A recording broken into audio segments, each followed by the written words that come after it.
بسم الله الرحمن الرحيم. متابعين الاعزاء، ازيكم؟ عاملين ايه؟ يا رب تكونوا بخير وفي اسعد حال. طبعا احنا النهارده هنعمل كفته، بس من غير لحمه ولا فراخ. هنوفر شويه، وهي كفته صحيه وبسيطه وطعمها لذيذ. بس احنا مش هنستخدم ولا لحمه ولا فراخ معانا. طبعا معايا كوبايه، يعني 3/4 تقريبا عدس، والباقي رز. تمام. دول انا حطيتهم في ميه دافيه لمده ساعه زي ما شفت حضراتكم كده، وسبتهم يتنقعوا.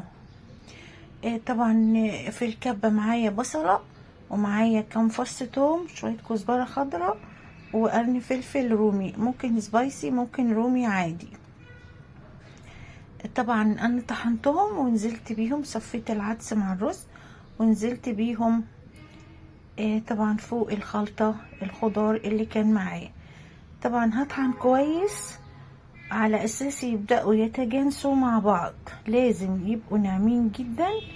وهنا معايا العدس والرز طبعا لانوا بقيوا حاجة طرية كده، وكلهم مع الخضار لازم يلفوا مع بعض ويتجانسوا كويس جدا زي كده بالظبط، عشان ما فيش حاجة تفك مني او حاجة تبقى بارزة معايا في صباع الكفتة. طبعا دي الكمية انا عاملاها، دي كمية بسيطة جدا، بس دي هتكفي معايا 3 افراد، حلوة قوي مناسبة. طبعا اهم حاجة معايا ان انا ابهرها كويس جدا، كزبرة جافة، ملح وفلفل، حطيت لها برضو حتة كاري، كركم، حتة بهارات فراخ طبعا بمعلقة الشاي. اهم حاجة حتة شطة صغيرة وبابريكا، بحيث ان انا اديها نكهة التوابل الجميلة اللي هتطعم معايا.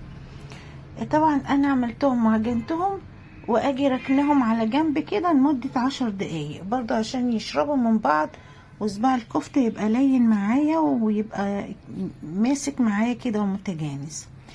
فانا كده حطيت كل التوابل، مسكتهم بايه، ممكن بقسماط، ممكن انا كان عندي فيجيتار حلو قوي بحبه جدا، فانا حطيت شوية فيجيتار معايا، مسكت بيهم الخليط او المكونات كلها، وجيت صبعتهم وسبتهم في التلاجة. بقى سبتهم في التلاجة قد ايه؟ سبتهم تقريبا ربع ساعة في الفريزر.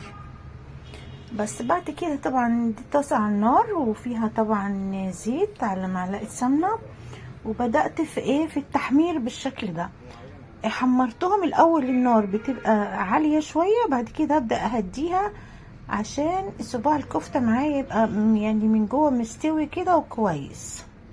وبقوا معايا بالشكل ده، طبعا حلوين قوي وطعمين، مع طبعا شوية طماطم، مع شوية خضار، شوية ممكن نخرط شوية بصل، نعمل سندوتشات، بتبقى لذيذة جدا، مش مكلفة، اقتصادية بالفعل.